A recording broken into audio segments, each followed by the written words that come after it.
I knew something was off the moment Mason didn't say good morning. 12 years of him nodding at the doorway, coffee in one hand, that ancient thermos he never washed in the other, and today, nothing. Just walked in, silent, went straight to his terminal like the building wasn't actively trying to erase him one spreadsheet at a time. That's how you know a man's given up, when even his habits stop arguing back. He sat there in that same corner of ops, same two monitors, same battered keyboard with the missing F5 key, running system checks on things most of us didn't even understand existed. Vendor heartbeat pings, compliance echo responses, sandbox stress tolerances. Whatever the hell that meant. But it all just worked. Until suddenly, it didn't. Not yet. But soon. You have to understand, before the Langfords turned this place into a buzzword bonfire, Mason was the guy. Not a manager, not a suit, just the guy who made everything click. Never took sick days, never asked for raises. Half the board didn't know his face, but they sure as hell noticed when the system lagged and he wasn't around to whisper some arcane command that fixed it in seconds. Then Tessa Langford showed up. CEO's daughter-in-law, Harvard MBA with a minor in Instagram. She walked into Halvix with this glazed confidence like she already owned the walls. Efficiency, she kept saying. Legacy bloat has to go. And she said it while wearing $900 sneakers and tapping on a MacBook that she didn't even know how to reset. And Mason, he just shrank, not visibly, but I saw it. First, he stopped showing up to Thursday lunches. Then he stopped correcting junior techs when they fumbled protocol. That was his love language, correcting you without making you feel dumb. And now, he just let it slide. Real quick, before this spirals any deeper, if you've made it this far, take 2 seconds to hit that subscribe button and throw a like on the video. Seriously, it means the world to the team, and it's how we keep stories like this coming your way. All right, back to it. See, Tessa didn't understand Halvix's guts. She understood PowerPoints. She understood market optics and headcount ratios and words like synergize. So she started slashing roles. Anything that didn't have a public-facing KPI, gone. Legacy data control, gone. Systems QA, downsized. And Mason, she called him a training expense liability. Like he was some outdated firmware they forgot to uninstall. I was in the room when she said it. We've been reviewing discretionary expenditures, she began, in that syrupy, passive-aggressive voice that meant she already made up her mind. And we noticed recurring charges flagged under, quote, resilience training modules. Care to explain? Mason didn't even look up, just kept typing. Mason? That's when he finally glanced her way. And I'll never forget the way his eyes looked. Not scared, not even mad, just done. Like a man who already knew the building was on fire but decided to finish his coffee before leaving anyway. They're simulations, he said flatly. Stress models, contingency events. She blinked. For who? For the system, he said. For the company. She smiled then. And that's when I knew he was gone. Because when Tessa smiles like that, it means she's about to shoot something between the eyes. Well, I think we can agree they're not exactly billable, right? Let's revisit your performance contract this week. He didn't argue. He just nodded and muttered something about final logs. But here's the thing no one asked that day. What happens when the one guy who knows where every wire connects suddenly stops showing up? When the man who was the emergency plan walks out the door and you're left holding a checklist you don't understand? Because Mason didn't fight to stay. He was already 14 minutes into letting go. The line item that kicked it all off looked harmless enough. Continuity protocol, Tier C node resilience drill. Buried in a budget folder 3 layers deep under systems maintenance. I remember staring at it over lunch, squinting between sips of my overpriced kale smoothie, wondering why the hell someone was spending $3,300 a month on simulated disruption escalation thresholds. It read like Mason had written it just to piss off future auditors. I flagged it anyway. Not because I wanted to make an example of him. Well, okay, maybe I did a little, but mostly because I needed an early win. When you walk into a legacy-drenched company like Halvix as the CEO's daughter-in-law, everyone assumes you slept your way into the job. So yeah, I was gunning for optics. Something public, quiet, low enough not to spook the board, but just loud enough to make middle management think twice about hiding skeletons in budget closets. That's where Mason came in, or rather, didn't. He never attended the team offsites, never commented on quarterly reviews. His expense reports came in 3 days early, formatted perfectly, with no fluff. The man was a ghost, which made him perfect for target practice. Who'd defend the guy no one even eats with? I scheduled what legal politely called a performance correction session, corporate code for we've already decided this is just theater. The day before, I got an unexpected ping from Elise, the assistant who worked 3 floors below in that dusty auxiliary office by the broken vending machine. She and Mason shared a wall, apparently. I'd forgotten she existed. Her message was short. Hey, just FYI, those training modules you flagged, they're not fluff. He's been building those since the ransomware scare in 2016, saved us during the Sydney breach last year. I thought you should know. I stared at it a good 10 seconds, then closed it. Because here's the thing, nobody ever told me that. Not IT, not security, and certainly not Mason. If it was so damn important, why wasn't it in the central systems log?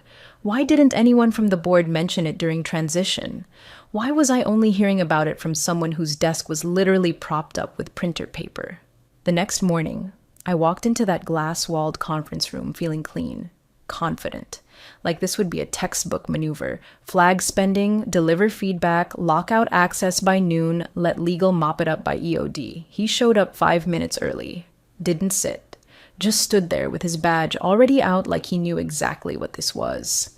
HR flanked me, nervous as hell, clutching their little binder of best practices for adverse events, like it could shield them from whatever was about to happen. Mason, I began, we've been reviewing discretionary expenditures, and there are a few items under your profile that raise compliance questions. Things like node resilience drills, which don't appear in any approved vendor directory. He didn't flinch.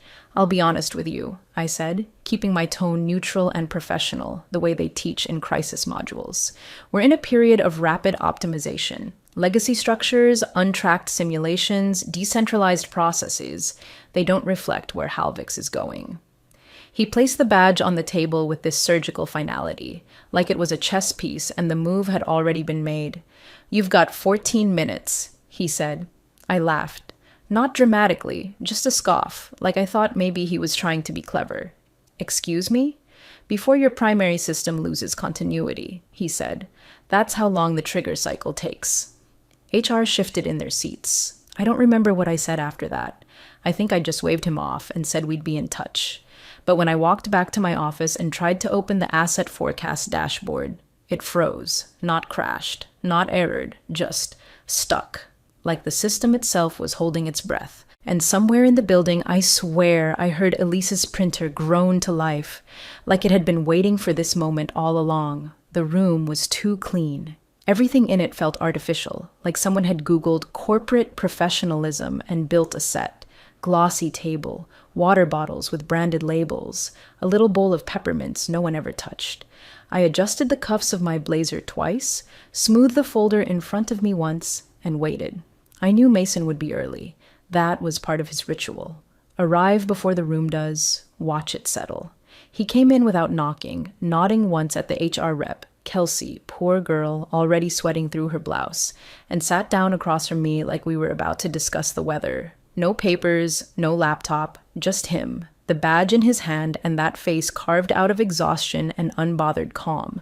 I hated that about him, how nothing ever cracked through, not even now. Mason, I began, keeping my voice level. This is a formal notice of termination, effective immediately. He didn't blink.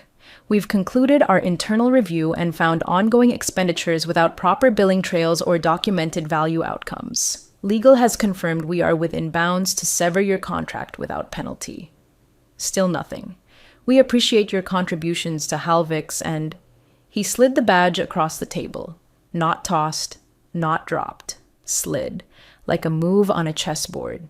Then he leaned forward, not enough to be aggressive, but just enough to make me freeze mid-sentence. You've got 14 minutes, he said. I laughed. Not because it was funny, but because I didn't know what else to do. It came out sharp, a little too loud. Before what? My email shuts off? He looked at me the way you look at someone who just tripped over their own ego. Not pity, not contempt, just knowing. Before the primary job shuts down, he repeated, then leaned back, lacing his fingers like this was just another Tuesday. Kelsey shifted in her seat, glancing at me, then at him, then at the floor. The silence stretched so tight I thought something in the ceiling might snap. Is that some kind of threat? I asked, voice cooler now, measured. No, he said. It's a protocol. That's when I felt the tiniest prickle of sweat under my collar. Not because I believed him, because a part of me did. Because Mason wasn't the kind of man who talked unless something already happened. I cleared my throat and motioned to Kelsey. Can we proceed with the off-boarding checklist? She nodded too quickly, flipping through her binder like it might shield her from his words. I didn't look at him again. I didn't want to give him the satisfaction. He said nothing else. Just stood, straightened his shirt, and walked out of that glass box like he'd just closed the last chapter of a book no one knew he was writing. The moment the door clicked shut, I exhaled. Not relief, just the need to breathe again. Do you think he meant it? Kelsey whispered. I forced a smile. He's just being dramatic. Let's get his access pulled and call IT. But in the seconds that followed, before I'd even opened my laptop, I noticed something. My task queue, frozen, Slack, looping, and then a quiet ping from an internal node I didn't recognize. Training node, instructor handoff initiated. I stared at it, confused. Hovered my mouse over the notification. It disappeared. And somewhere down the hall, I swear I heard the lights flicker. Just once. Brief, like a breath held too long. 14 minutes, and I had no idea what clock we were on. I strutted back to my desk like I'd just pulled a splinter from Halvik's heel. The hallway looked clearer without Mason in it. I half expected a standing ovation from the analytics team, or at least a grateful glance from someone in legal. Instead, they kept their heads down, pretending not to notice. Cowards. I opened my laptop and pinged legal. Drake terminated. Initiate formal lockout. Then a second message to IT. Reassign his credentials to contractor Jenkins. Prioritize continuity. Easy. Clean. Done. My inbox was already filling with congratulations masked as questions. People sniffing the blood in the water. Any word on who's next? Heard about Mason. Bold move. Was he really hoarding that much budget solo? I replied with emojis and vague answers, letting the image form on its own. Let them think I was trimming the fat. Halvik's needed a hero. Why not let it be me? An hour in, I leaned back and smiled as Jenkins messaged me, trying to access his continuity archive but getting endpoint errors. Trying again. I replied, it's legacy bloat. Skip it if needed.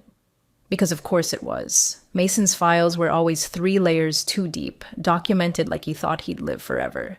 But then a second message came from the infrastructure team. Receiving sandbox feedback loops. Simulation flags triggering in node clusters. Looks like something's running? I blinked. Running what? No answer. By the time I reached out directly, our procurement queue had stalled. Not paused. Vanished. Like someone had unplugged the faucet from the pipe. First, I got a message from distribution EMEA. Vendor auth failed for Q3 materials. Retry attempt bounced. License key invalid. Then LATAM. Auto-renew contract wiped. Can't reach VendorNet at all. Are we under audit? I called Jenkins. What the hell is happening with the continuity handoff? He sounded sheepish. It's weird. There's something running behind the master shell. Doesn't show up in the script index, but it keeps reinitiating anytime we touch the system. Kill it. I've tried. It respawns, like it's mirrored. I stared at my screen, heart thudding a little faster. Clicked open Mason's last expenditure file, Tier C Resilience Protocol, and hovered over the attached archive. Inside it, folders named Node, Bot6B, Node, .9f, Node, X1, no documentation, no edit logs. Just a string of silent running times, all time-stamped within the last hour. Are these simulations? I asked Jenkins. That's what I thought, but the system's not logging them in simulation mode. It's acting like they're live events. Live. I muted the call and leaned back, staring at the ceiling. 14 minutes. No, it had been over an hour by now, and still the systems weren't failing all at once. That would have been obvious. Clean. No. This was different. They were decaying, flickering node by node like lights in an old hotel. Still on, technically, but dimming, one by one.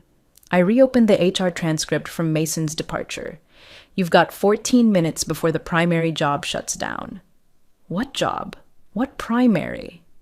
I hadn't asked, because I'd assumed I was the one in charge, and now the building was silent in all the wrong ways. By mid-afternoon, the office didn't feel like an office anymore. It felt like a pressure cooker with all the alarms disabled.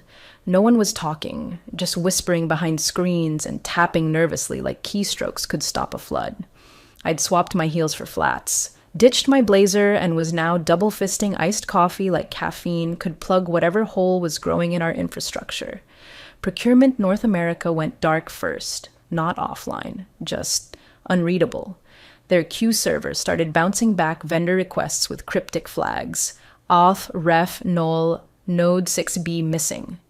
I stormed into the infrastructure pit and barked, "Who the hell is node 6b?" No one answered. Then Jake, one of the older engineers with a posture like a turtle, spoke up, not looking at me. "It's a legacy access environment, old as hell. We found call traces in the error logs. Keep showing up when the system tries to verify continuity thresholds. So kill it." "We can't. It's not responding to input, and we don't know where it's hosted." "Don't know? Isn't this our system?" "It was," he muttered, still not meeting my eyes, "until Mason split the continuity nodes." I blinked. Split? He finally turned to face me. He decoupled the main system 6 years ago, said it was for security redundancy, set up mirrored triggers for simulations in case of breach. Back then, we thought it was overkill. And now? And now the mirrors are real. He pulled up a terminal and showed me what he meant. One screen showed our central dashboard, gray, sluggish, barely limping along. The other showed an internal feedback loop marked 6B Resilience Tier Active. No controls, just runtime logs updating every few seconds like a pulse. "What does it do?" I asked, voice cracking more than I liked. "It's verifying procedural readiness, but it's not resetting any values. It's treating every request like an anomaly and locking it out. If I had to guess..." Jake trailed off. "If you had to guess." "It thinks we're under attack, internally." Another terminal behind me pinged with an update. Vendor license authentication failure, Q4 procurement rejected. ASA pack, backup request sent. Response, node expired. Initiator, node J6B. That's when I felt it. Not fear, dread. That bone-deep sense you've opened a door you can't close. My earlier bravado cracked like a cheap manicure. I remembered the compliance report I'd marked non-essential. It had flagged irregular triggers firing at odd hours, resilience drills that ran while the office slept. I'd labeled it budget obfuscation, wrote fraudulent training overlays in red pen across the header before sending it to legal. Probably felt smart doing it. But now? Now those same overlays were controlling everything we didn't understand. We tried rerouting contracts. No dice. Regional warehouses were locked out of inventory. Auto renewals failed without flags. Every 5 minutes, someone from another department would pop into my office, panic buried under spreadsheets and sweat. Should we pause international orders? We can't, I snapped. We don't control the triggers. Jake pulled up a dependency map. It looked like a spider web set on fire, glowing red nodes collapsing into black voids. At the center, node 6B. I stared at it like it owed me a damn explanation. What the hell did he build? I asked. Jake didn't answer, but someone else behind me whispered, a real simulation. And that's when I realized we weren't in a crisis. We were in a test. One we were failing. One Mason had designed. Not to punish us, to prove a point. But the only person who understood the answers had just walked out, and he wasn't coming back. Hour 3 hit like a slow-motion car crash. The EU office pinged us on every channel, Slack, email, even a direct call to my cell. Procurement was frozen. Every vendor in their network was hitting invalid auth errors. Contracts were evaporating mid-execution, not canceled, vanished. Vanished like someone had scrubbed our signature off the back end while whistling. Our distribution's paralyzed, their ops lead shouted over the call. We have trucks idling at docks. What's going on over there? I lied. Of course I lied. Temporary node instability, containment in progress. But even as I said it, the board was dialing in. Emergency call, red priority, no agenda. Just a room full of muted screens and pulsing tension. The CEO, Richard Langford, joined from his lakeside estate, looking annoyed that I'd pulled him away from whatever Pinot-fueled retreat he'd been enjoying. Talk, he snapped. I swallowed. There's been an unexpected system disruption tied to legacy infrastructure. We're addressing it, but what the hell does that mean? He barked. Why are we getting vendor escalations from 3 continents? Legal's telling me our contractual autolocks are triggering. Jake from infrastructure tried to chime in. Sir, we believe a dormant continuity node, Node 6B, has activated a self-validating lockdown protocol. It's treating normal operations as anomalies. English, please. Jake looked at me, silently begging to be thrown under the bus. I didn't. It's Mason, I said, voice tight. This is fallout from his unapproved simulations. Richard leaned forward, eyebrows narrowing. You're telling me we gave one man enough access to kill procurement? No, I said. I'm telling you he abused access he never should have had.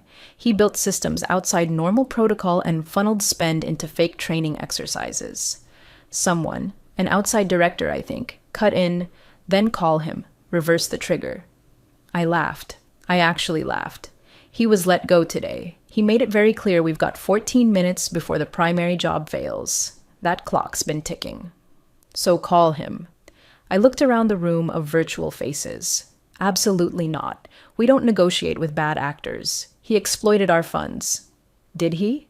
A voice asked. It was Linda Park, one of the legal officers. She didn't look angry. She looked curious. I've been reviewing his file, she said slowly. All of it. Expense logs, protocol notes, even the flagged fraudulent entries you routed through compliance. And they're not fake. That silenced the room. Every expense was tied to a functioning module. Every tool license has documentation. The training wasn't just theory, it was mirrored simulations built into our recovery architecture. There are internal emails going back 6 years. No one ever denied it. They just didn't read it. She pulled up one of the invoices. Resilience drill, Tier B, Node 6B sync test. Outcome, simulation passed. Failsafe verified. License, verified. Mine vendor access. Tier, isolated. Richard looked like someone had poured cold soup into his $800 loafers. You're telling me he documented all this? He asked. Yes, and filed it quarterly. You signed one of the audits in 2019. I felt the flush rise up my neck. The sweat under my collar turned sharp. Then why didn't anyone flag it sooner? I asked. Linda stared at me like the answer should have been obvious. Because it didn't break anything until you removed him. The call went quiet. Then someone muted themselves. Then another. Jake typed something into his terminal, hands trembling. I saw a log flicker across his screen. Node 6B escalation threshold reached. Re-authentication locked. User Mason Drake not found. Override request denied. I clenched my fists under the desk, nails digging into my palm. This wasn't just a system glitch. It was a design, a message, a mirror I never meant to look into. And on the other side of that mirror, the man I'd fired wasn't taking revenge. He was just watching protocol run itself. And we were the test case. The sun dipped behind the glass towers across from us, turning the windows into mirrors. We'd spent the last 5 hours staring at dashboards that looked like cardiac monitors mid-heart attack, flat lines, spikes, error chimes that felt more like countdown bells. And still, not a word from him. At 5:47 p.m., a junior engineer named Leon, barely out of his onboarding phase, took a chance. He'd worked under Mason once on a weekend disaster recovery drill, the kind no one showed up to except the people who actually gave a damn. Leon pinged Mason from his personal phone using an old messaging app. Not Slack, not email, just one line. Is it reversible? No reply. That silence hit harder than if he'd said no, because it meant he was watching, reading, choosing not to engage. Legal had already pulled his personnel file, hoping for some clause, some buried admission of fault we could twist into leverage. But instead, they found glowing peer reviews, archived architecture notes signed by compliance, and a chain of receipts that painted a picture I didn't want to look at. A man who didn't just hold the system together, he was the system. At 6:12 p.m., IT flagged something unusual. A heartbeat ping from a forgotten terminal in the DC office. Basement level. Static IP tagged only as training node. Instructor level. Auth lock. Deep fuse. They tried to access it remotely. Failed. Tried again. No good. The system rejected every credential. Not invalid. Unauthorized. Who has the password? I asked, heart thudding in my throat. Silence. Jake from infrastructure looked down at his keyboard.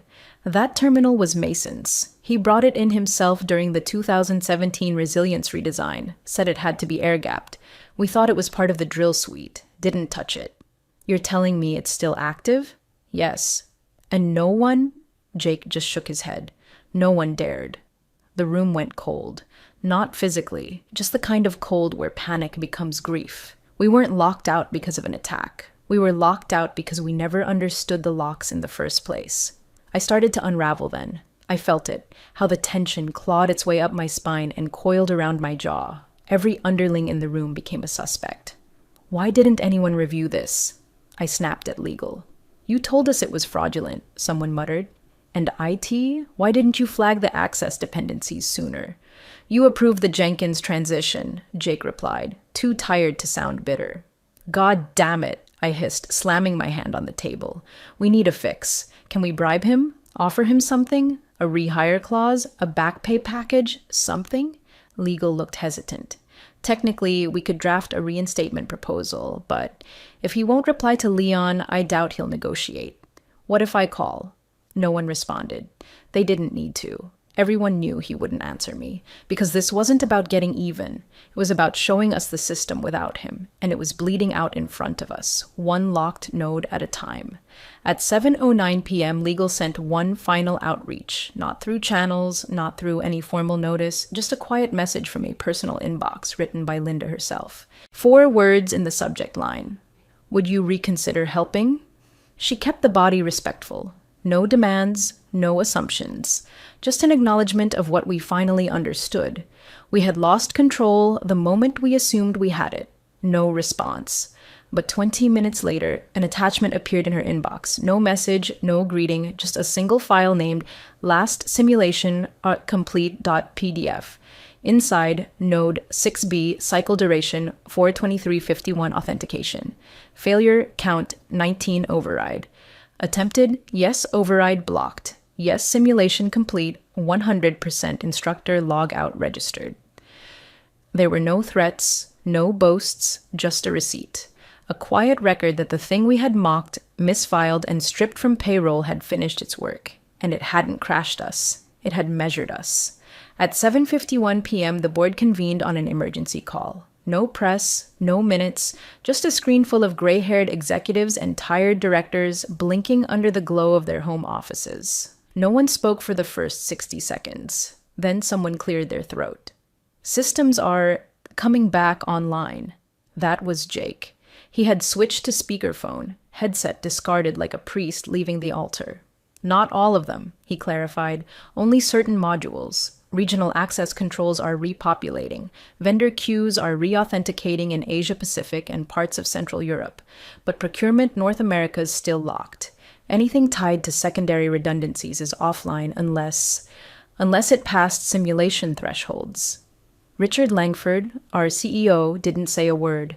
I watched him lean back in his chair, hands over his mouth, eyes flicking away across the screen like he was trying to find someone to blame, but couldn't, because the only person who'd built the walls now stood outside them.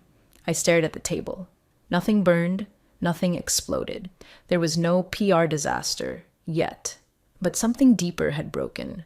A trust in the systems we'd all treated like permanent scaffolding. And it had taken one quiet man and 4 hours of silence to show us how fragile our scaffolding really was. Jake brought up the final server log. Node reset order, controlled sequence, initiated status, partial restoration, approved functions. Only final command. Timestamp, 1943-11 EST user, instructor. The one title no one else at Halvix had. Someone asked if we should issue a statement. Someone else asked if we should begin a forensic review. A third person, some director from the Swiss office I'd never met, simply said, "Don't spin this, just fix what we can, and maybe learn something." For once, I didn't disagree. I didn't speak either, because what do you say when a man doesn't burn the house down, but just turns off the lights you never realized he controlled? The dashboard in front of me flickered. Our regional order system reconnected. Not all of it, just the essentials. And in the quiet hum of partial restoration, I finally understood. He hadn't left us broken. He'd left us exposed. The dashboard lit up one last time, just a soft, green pulse across the screen, like a heartbeat calming down after a long sprint. Mason sat still, one hand gently stirring the tea he'd forgotten to sip. Chamomile, maybe. Something unbothered. The kind of tea you drink when the world outside your apartment is collapsing, but your peace doesn't answer to it anymore. The apartment was quiet, not staged quiet, real quiet. No TV, no music, just the tick of the old analog clock he'd salvaged from Halvix's engineering wing before they remodeled it into a snack bar. Same clock that used to hang behind him during every late-night simulation. The only witness to a decade's worth of foresight no one ever noticed until it was too late. The screen showed a slow cascade of system logs. Regions restoring, functions reconnecting. But only the ones he'd built to stand on their own. No more, no less, like letting a flood drain into only the rooms worth saving. He reached for a small external drive. No label, just black plastic and a worn sticker peeling at the edge. Plugged it in. Watched the folder labeled Instructor Access Master appear for a second, then vanish as he hit delete. No prompts, no warning, no trace, just gone. The lights on the dashboard dimmed. Then the whole screen went black. He didn't sigh, didn't toast himself, just lifted the tea, finally took a sip, and closed the laptop with one hand like he was closing a chapter only he ever read. A soft ping lit his phone. Unknown sender. We heard what happened. Quiet genius, they said. Want to chat? He stared at it a moment, thumb hovering, then smiled. Not smug, not proud, just finished. He typed nothing back, just leaned back in the chair, let the silence settle again. And, almost to himself, with no one around to hear it, he said quietly, "Tell her it wasn't personal, just protocol."